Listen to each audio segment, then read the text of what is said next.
첫 번째 날입니다. 고래 들어오면서 이제 아침 저녁이 좀 선선해졌습니다. 불볕 같은 더위도 조금 잔잔해졌고요.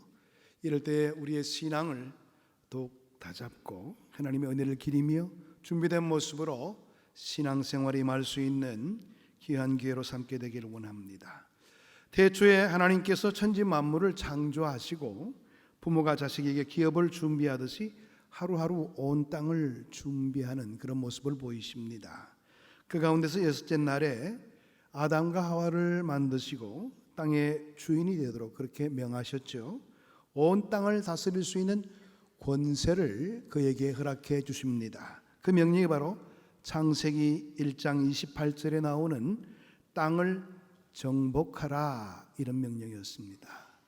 땅을 정복하라는 것은 내 임의대로 땅을 내 뜻 가운데서 마음대로 사용해라, 이런 뜻 아닙니다. 땅에 빠져 사지 말고 하늘을 바라고 하나님과 교제하며 이 세상을 하나님 나라로 가꾸도록 명령하시는 그런 명령이었습니다. 그러나 하나님께 순종해야 될 사람들이 마귀에게 순종함으로 통해서 하늘의 권세를 잃어버렸습니다. 땅을 하나님의 법도대로 다스려야 될 사람들이 선악간을 따먹고 세상에 오히려 빠지게 되는 그런 모습을 보이게 되었죠. 그래서 이 땅은 죄악의 세상이 되고 마는 것을 보게 됩니다. 사람은 스스로의 힘으로 이 죄악의 늪에서 빠져나오려고 하지만 자기의 힘으로는 도저히 빠져나올 수 없는 그와 같은 치명적인 해의 요소로 죄악이 나타나게 된 것입니다. 이 죄악의 늪에 빠진 인간을 구원하는 메시지가 오늘 바로 본문의 말씀인 것입니다. 우리 8절과 9절의 말씀, 본문의 8절과 9절의 말씀을 같이 읽도록 하겠습니다. 자막을 띄우지 않습니다. 본문의 내용은요, 여러분들이 워낙 성경을 안 가지고 다니시니까 본문이라도 같이 읽도록 하기 위해서 본문은 띄우지 않습니다. 8절과 9절을 같이 읽어보도록 하겠습니다. 너희는 그 은혜에 의하여 믿음으로 말미암아 구원을 받았으니 이것이 너희에게서 난 것이 아니요 하나님의 선물이라. 행위에서 난 것이 아니니 이는 누구든지 자랑하지 못하게 함이라. 아멘. 오늘 이 본문의 말씀 보게 되면 하나님께서 우리의 부족한 사람들을 믿음으로 구원의 귀한 은혜를 허락해 주셨다는 것을 이야기합니다.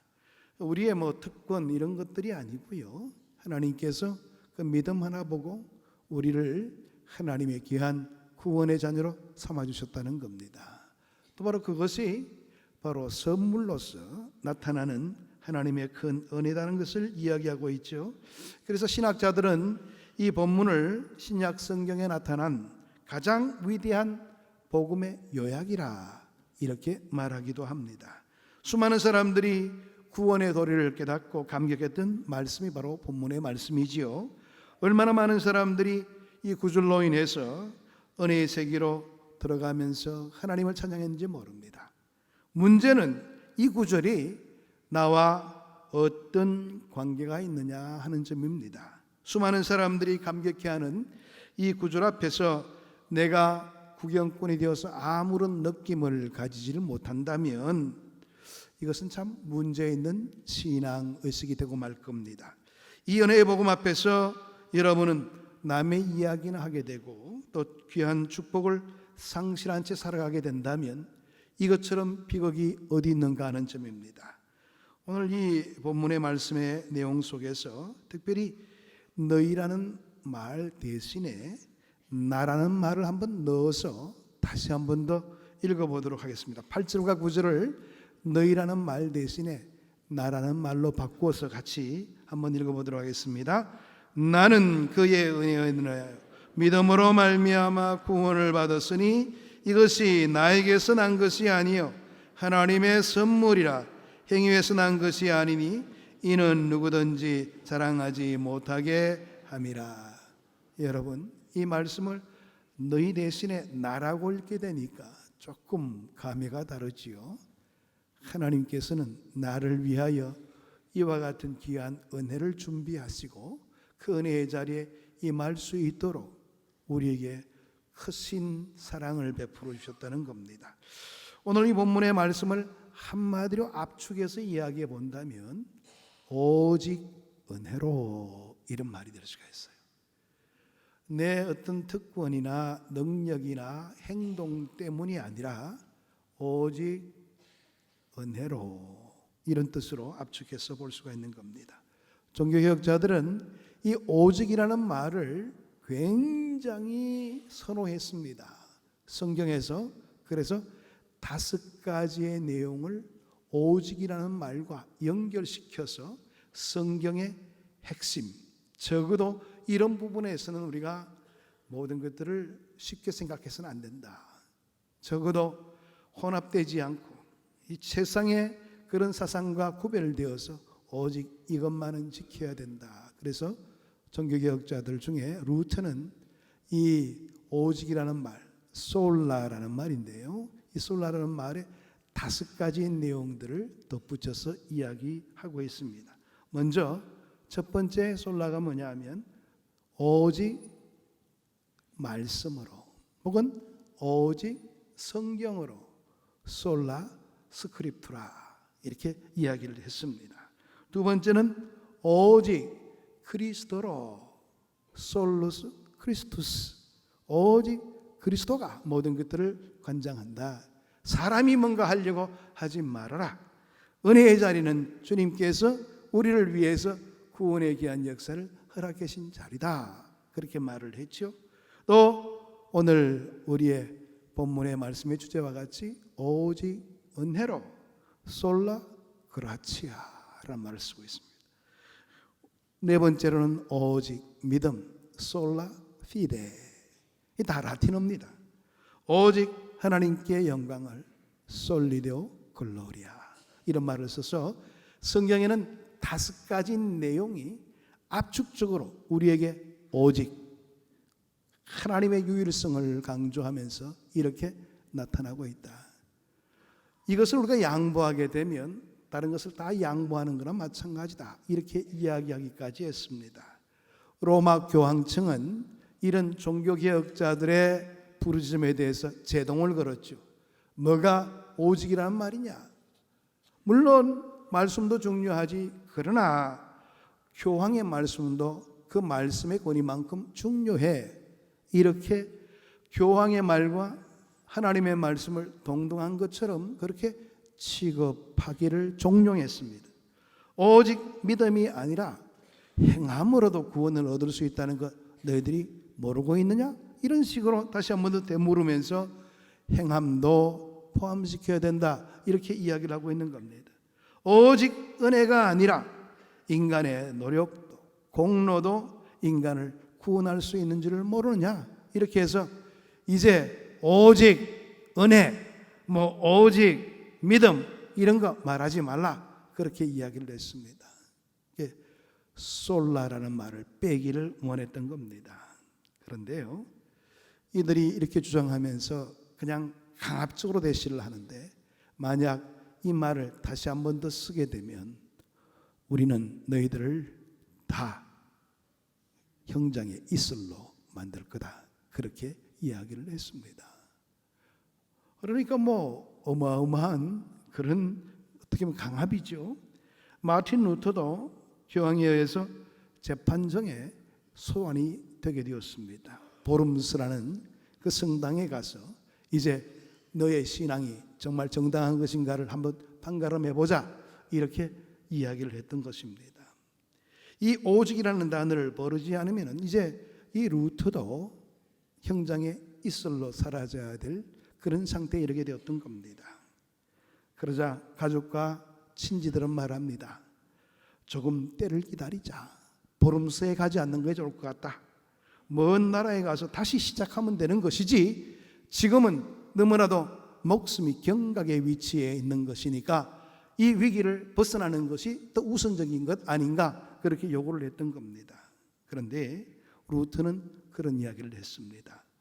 보름스의 지붕을 덮고 있는 그 기와장들이 다 악마로 변하여 나를 친다고 할지라도 하나님의 말씀이 변경을 요구하지 않는 한 나는 이 복음 교리를 변경할 수도 취소할 수도 없소. 아주 단호하게 이야기를 했습니다. 오직이라는 이 말을 포기하지 않겠다는 자신의 의지를 표명했던 겁니다. 이제 루터도 어떻게 보면 죽음에 이르게 되는 그런 위기가 주어지게 된 겁니다. 근데 하나님께서는 루터를 참 사랑했던 것 같습니다. 그 작센 지역에 공작으로 있던 프레들리히 3세가 몰래 루터를 빼돌려서 바르트부르크 성으로 피난시키게 됩니다. 그곳에서 루터는 큰 작업을 하게 되죠. 바로 성경을 독일어로 번역하는 그런 큰 작업을 하게 되는 겁니다. 여하튼 그 당시에 종교개혁자들은 하나님 중심에 서려고 노력했던, 말씀에 입각해서 오직 성경으로, 오직 은혜로 이렇게 뭔가 하나님의 그 귀한 뜻을 강조로 했던 그 이유 때문에 많은 사람들이 형장의 이슬로 사라져야만 했습니다. 우리가 구원 얻는 것 오직 은혜입니다. 믿습니까? 오직 은혜로 우리에게 구원이 허락될 수가 있는 겁니다. 예수 안에서 풍성한 삶을 누릴 수 있는 것 오직 은혜입니다. 그런데 본문 8절 하반절의 말씀 보게 되면 사도 바울은 이렇게 이야기합니다. 이것은 너에게서 난 것이 아니요 하나님의 선물이라. 이것은 너희에게서 난 것이 아니다. 그 말의 의미가 뭡니까? 너희들의 공로나 너희들의 자격이나 너희들이 가지고 있는 특별한 특권 때문에 주어진 것이 아니라 하나님의 선물이야. 하나님이 일방적으로 주는 선물이야. 그렇게 이야기하고 있는 겁니다. 요즘 들어서 정가가 굉장히 시끄럽죠. 이제 한 분이 장관이 되기 위해서 굉장히 애를 쓰고 있는데 그 딸 문제와 또 주변에 있는 문제 때문에 굉장히 어려움을 겪고 있습니다. 특별히 많은 학생들이 분노하는 것은 자기 아버지의 특권을 이용해서 딸의 모든 앞가림을 하려고 했다는 것이 가장 큰 분노였습니다. 그 양반만 자격이 있나? 그 양반만 특권을 가지고 있는가? 여기에 대해서 수납을 하지 못하는 겁니다. 만약 우리의 구원도 그 집안을 바라보고 양반 집안인가? 그렇지 않은가? 또 부자인가? 그렇지 않은가? 대학교 나왔나? 나오지 않았는가? 이런 것 때문에 우리의 구원이 허락된다면 정말 우리는 비극이에요. 그런데 하나님께서는 우리의 자격이나 우리의 배움의 정도나 우리의 부요 때문에 우리의 권력 때문에 하나님께서 구원을 허락하신 것이 아니라 일방적으로 우리에게 선물로 허락해 주셨다고 말하고 있는 겁니다. 이거 얼마나 우리에게 자유를 주고 해방감을 주는 그런 말씀의 내용입니까? 세상에서 들어오진 육신의 생각들을 세상적인 지식이나 교양이나 덕망으로 깨끗하게 만들려고 하지 마세요. 내 윤리적인 그런 마음이 내 죄를 깨끗하게 할 것이다, 그렇게 생각하지 마세요. 아무리 우리가 윤리적이라도 우리가 머릿속에 범하는 죄악들이 얼마나 많은지 모릅니다. 그렇습니다. 우리는 하나님이 준비하신 은혜의 바다로 우리의 죄악들을 안고 뛰어들기만 하면 주님께서는 우리의 죄악들을 맑게 씻어주신다고 약속하고 있는 겁니다. 지금까지 우리가 어떤 더러움을 가지고 살았다 할지라도, 어떤 실수와 추한 냄새를 안고 주님 앞에 온다 할지라도 은혜의 강수에 들어오기만 하면 모든 것을 깨끗하게 정화시켜 주시고, 또 하나님께서는 우리를 구원의 백성으로 만들어 주신다는 것을 이야기하고 있는 겁니다. 그래서 전영택 목사님은 다음과 같은 귀한 찬송을 작시로 하셨죠. 전영택 목사님은 목사님이기도 하지만 소설가이기도 합니다. 여러분이 옛날에 읽었던 화수분, 이런 소설을 지은 소설가이기도 하죠. 그런데 이분의 신앙 고백과 같은 찬송이 있습니다. 527장입니다. 우리 1절만 같이 한번 불러보도록 하겠습니다. 527장 자막이 나오죠? 어서 돌아오, 어서 돌아마노, 지은 죄가 무리 무거 좁고 그 길로 주 어찌 못 담당하고 못 받으시리요. 우리 주의 넓은 가슴은 하늘보다 넓고 넓어. 아멘. 예. 얼마나 큰 은혜입니까? 하나님은 우리가 어떤 억만죄 가운데 있다 할지라도 우리의 모든 부분들을 다 녹여주시고 은혜로 덮어주신다고 그렇게 이 찬송은 노래하고 있는 겁니다.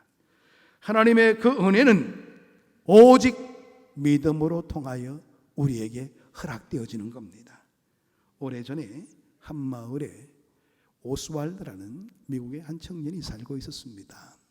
그 청년은 참 착한 청년이었는데 근데 이상하게도 착한 청년들 그 주위에는 또 안 좋은 청년들이 또 끼게 되어 있는 거예요. 그래서 이 청년을 놀려먹기도 하고 이 청년을 못 살게 굴었어요. 그러니까 이 오스왈드는 참다가 일을 내고 맙니다. 자기 집에 있는 엽총으로 그 친구들을 사살해버린 거예요. 그러니까 뭐 큰일이 났죠. 그 작은 마을에 완전히 소동이 벌어지게 된 겁니다. 그런데 그 마을이요 참 성숙한 사람이 많았던 것 같아요. 그 마을에 있는 그 피해를 당한 부모님들과 마을의 사람들이 이 오스왈드의 삶을 너무나 잘 알고 있는 사람이었습니다. 이 청년은 이렇게 할 사람이 아니다 이거예요. 내가 보아온 이 오스왈드는 착한 사람이었는데 주위에 있는 친구들이 그를 그렇게 만들었을 뿐이다. 그 사고를 당한 그 집안의 부모도 그렇게 탄원서를 쓰자고 그렇게 제의를 했습니다. 온 마을의 사람들이 이제 탄원서를 쓰기 시작합니다.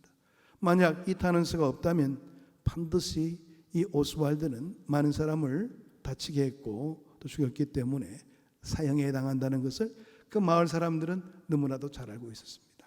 그래서 탄원서를 써서 대통령에게 보냈습니다. 우리나라도 보니까 뭐 청와대에 청원 20만 건만 보내면 해결해 준다고 그러는데 아마 이 나라도 탄원서를 써가지고 보내니까 아마 대통령이 그것을 읽고 감동을 했던 모양입니다. 야, 같은 마을에 있는 사람이 이렇게 탄원서를 써서 보낼 정도라면 이 청년은 괜찮은 청년이야. 주위의 상황이 그렇다 보니까 이 청년이 이런 자리에 섰을 뿐이지. 그래서 비서에게 이야기를 합니다. 비서실장에게 빨리 사면장을 보낼 테니까 가지고 가서 감옥에 가서 사형 전에 이 청년을 빼낼 수 있도록 하라. 그렇게 이야기를 했던 것이지요. 그래서 이제 이 비서실장은 빨리 오스왈드 청년을 찾아가려고 합니다. 그런데 막상 감옥에 가서 그와 면담하기를 원하는데 절대로 면담하지 않으려고 합니다.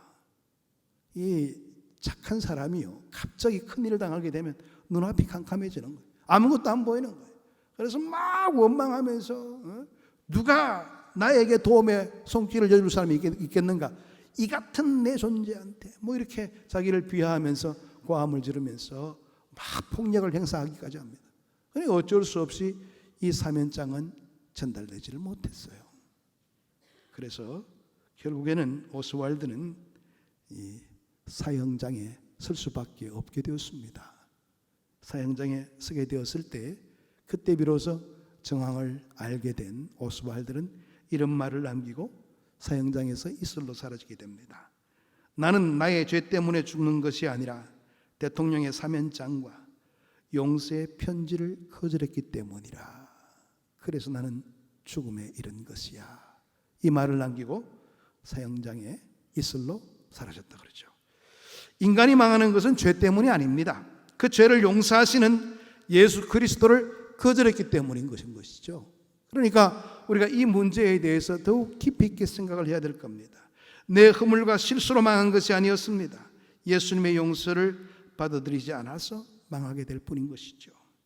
예수님을 믿지 못해서 죽게 되는 겁니다. 여러분, 믿음으로 말미암아, 오늘 이 본문의 말씀에서 믿음의 소중함을 우리에게 강조하는 말이 있는데요, 여러분, 내 믿음이 공로가 되어서 내가 구원을 얻는 것처럼 생각해서도 안 됩니다. 믿음은 행위가 아니거든요. 우리는 잘못 생각하게 되면 내가 믿었는데 그래, 이 믿음이 큰 하나의 근거가 되어서 내가 구원받은 것이야, 이렇게 주장할 수 없다는 사실입니다. 이 믿음은 하나님께서 우리를 구원하실 때 이미 허락하신 일을 내 것으로 인정하는 것밖에 안 되기 때문에 이것을 행위라고 말하지 않습니다. 이미 하나님께서 모든 것들을 다 완벽하게 준비해 놓았어요. 우리는 숟가락 하나만 얹으면 되는 거예요, 믿음이라는. 그러니까 그걸 행위라고 말할 수가 없다는 거예요. 하나님께서는 정말 부족함이 많은 우리라도 단지 하나님이 이룬 그 귀한 사건을 자기의 것으로 알고, 주님의 죽음은 나의 죽음이었어요, 내가 이 시간 주님을 내 마음속 깊은 곳에 받아들입니다, 내가 주님 없이는 이제 살 수 없어요, 이렇게 고백하기만 한다면 하나님께서는 바로 그에게 구원의 귀한 역사를 허락해 주신다고 약속해 주는 겁니다. 요한복음에 보게 되면 예수님을 영접하는 것, 받아들이는 것이 곧 믿음이라 이렇게 말하고 있습니다. 여러분, 요한복음 1장 12절의 말씀 보게 되면 영접하는 자, 곧 그 이름을 믿는 자들에게는 뭐예요? 하나님의 자녀가 되는 권세를 허락해 주신다고 말하고 있습니다. 그렇습니다. 믿는 자에게는 하나님의 자녀가 되는 권세가 허락된다는 것, 이것은 바로 구원의 귀한 역사가 그에게 유효하게 된다는 것을 일러주고 있는 내용의 말씀이죠. 내가 물에 빠져서 허우적거리고 있을 때 누군가가 밧줄을 던지며 잡으라 했을 때 나는 감사합니다, 잡으면 돼요.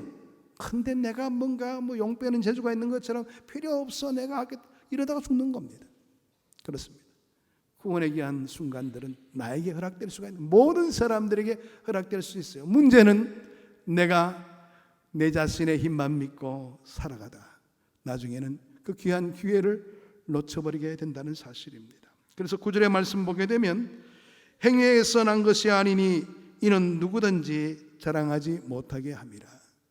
내 어떤 행적 때문에 하나님께서 나를 선택했다 이렇게 한다면 얼마나 뻑이겠어요. 나는 이만큼 많은 것들을 쏘아놨는데, 그렇다면 그 카트라인은 어디까지 정해야 될까요? 참 하나님도 고민이 많을 거예요. 그래서 하나님께서는 아예 일방적으로 나의 행위를 바라보지 않고 일방적으로 믿는 자에게 받아들이는 자에게, 예수를 구주로 받아들이는 자들에게 구원의 귀한 역사를 허락하신다고 이야기하셨던 겁니다. 여러분, 우리가 예수 그리스도를 믿기 전에는요, 이미 우리는 죽은 존재였습니다. 에베소서 2장 1절의 말씀 보게 되면 허물과 죄로 죽었던 너희, 우리가 예수 받기 했을 때는 이미 죽어져 있었어요. 여러분, 죽은 사람이 무슨 힘을 쓸 수가 있어요? 힘을 쓸 수 없죠. 죽은 상태에 있는 존재가 무슨 힘이 있겠어요? 그러니까 내 어떤 특별한 권한을 가지고 뭔가 이야기하려고 하지 마시고요, 그냥 겸손함으로 주님께서 허락하신 그 모든 것들을 받아들이는 것만 우리에게 유효하다는 것을 생각해 볼 수가 있습니다. 선물로 우리가 어떤 것들을 받게 되면 선물을 받은 사람의 모습은 어떤 모습입니까? 과거에는 우리가 선물 받게 되면요, 그냥 집에 그냥 빨리 가져가다가 이렇게 넣어둡니다. 그러니까 나중에 사람들 안 볼 때 열어보죠. 근데 요즘은 선물 받는 그런 풍경이 좀 다르더라고요. 그 자리에서 펼쳐보아야 돼요. 아무리 작은 것이라도 펼쳐보고, 아이고 감사합니다, 이런 선물을 나에게 주시다니요, 이렇게 해야지 선물 받는 태도가 되었습니다. 그만큼 세상이 많이 변한 거지요. 마찬가지입니다. 우리가 구원을 선물로 받았다면, 은혜의 귀한 역사를 선물로 받았다면 나는 기쁜 마음으로 정말 그 감격을 표현해야 되는 거예요. 이 감사하는 것이 바로 나에게 허락된 그 구원의 귀한 반응이라 이렇게 이야기해 볼 수가 있죠. 이 감격을 체험한 사람들은 그냥 감격을 혼자 누리지 않습니다. 옆에 있는 사람들에게 증가하도록 되어 있죠. 전도가 바로 그런 겁니다. 나에게 허락되어진 그 은혜가 얼마나 큰지 나 혼자 사귀지를 못하고 하나님께서 나를 이렇게 사랑해 주셔서 옆 사람에게 알리는 것이 전도인 거예요. 우리가 전도를 자꾸 이렇게 생각하는 이유가 뭐냐 하면 자꾸 딴 걸로 자기가 뭔가 해보겠다고 생각하는 그런 의지가 강하기 때문에 전도가 어려운 겁니다. 이거 말했다가 창피당하는 것 아닌가, 사람을 의식하거나 그런 것 때문에 전도가 어려운 것이죠. 이미 나에게 허락되어진 것을 바라보면서 감사함으로 그 감격을 전하면 되는 거예요. 10월 20일 날 우리가 또 전도해야 되는 귀한 날이 가까우고 있습니다. 많은 분들이 또 부담스럽게 자기 자신을 바라보고 있죠. 내가 어떻게 또 이걸 잘 견뎌낼까 그렇게 생각하시는데요, 부담 갖지 마시고 이미 나에게 허락해 주신 하나님의 사랑의 증거를 가지고 나아가서 내가 느낀 것들을 전하면 전도가 되는 겁니다. 많은 분들은 하나님에 대한 인식들을 다르게 생각하는 분들이 많으십니다. 우리들 중에서 하나님을 가게 주인으로 생각하는 분들이 많으셔요. 그래서 자기가 가진 어떤 것으로 하나님의 것과 바꾸기를 원하는 분들이 많으시죠. 내 선행, 나의 공로, 나의 업적 이런 것들을 가지고 하나님 요거 좀 주십시오, 이렇게 뭔가 가게 주인에게 요구하는 것처럼 하나님께 대응하는 분들이 계시더라는 거예요. 하나님은 장사꾼이 아니십니다. 은혜로 그저 주시는 분인 거예요. 예? 뭐 대가를 바라고 주시는 게 아니라 그저 주시는 하나님이십니다. 우리가 얻은 이 구원은 이 땅에 있는 돈이나 공로나 자격이나 선행이나 도덕이나 철학으로는 도무지 얻을 수 없는 고귀한 것이지요. 그럼에도 불구하고 하나님께서는 우리에게 그저 주신다, 그렇게 말씀하고 계시는 겁니다. 오늘 이 시간에 우리에게 분에 넘치도록 허락하시는 그 하나님의 은혜를 깊이 있게 생각해 보시기를 바랍니다. 이전 것은 지나갔으니 보라 새 것이 되었도다.